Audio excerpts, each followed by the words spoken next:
நம்முடைய வாழ்க்கையில தேவனுடைய அனுக்கிரகத்திற்கும் தேவனுடைய கிருபைக்கும் நம்மளை ஒப்பு கொடுக்கிறவர்களாக நாம காணப்பட வேண்டுங்க. இந்த உலகத்திலே நாம் நம்மளுடைய பலத்தினாலும் இல்லை நம்மளுடைய பராக்கிரமத்தினாலும் நம்மளுடைய இந்த ஜீவியத்தை வாழ்ந்து கிறிஸ்துவுக்குள்ள வாழ முடியாது. அதற்கு மாறாக ஆண்டவருடைய வழிநடத்துதலுக்கும் ஆண்டவருடைய செயலுக்கும் நம்மை ஒப்பு கொடுக்கும் பொழுது அது கிறிஸ்துவ வாழ்க்கையாக காணப்படுகிறதுங்க.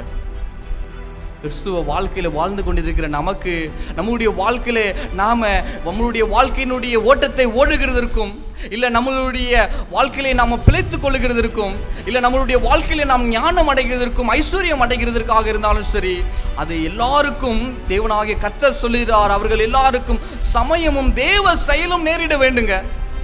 அப்படியானால் நாம தேவ செயலுக்கு நேராக நம்மை ஒப்பு கொடுக்க வேண்டுங்க. நம்மளுடைய பலமோ நம்மளுடைய பராக்கிரமோ இது ஒன்றுமே என்னிடத்துல இல்லை ஆண்டவரே, அவரை நாம் மகிமைப்படுத்தி அவரிடத்துல கிருபையை அவரிடத்துல இரக்கத்தை நாம பெற்றுக்கொள்ள வேண்டுங்க.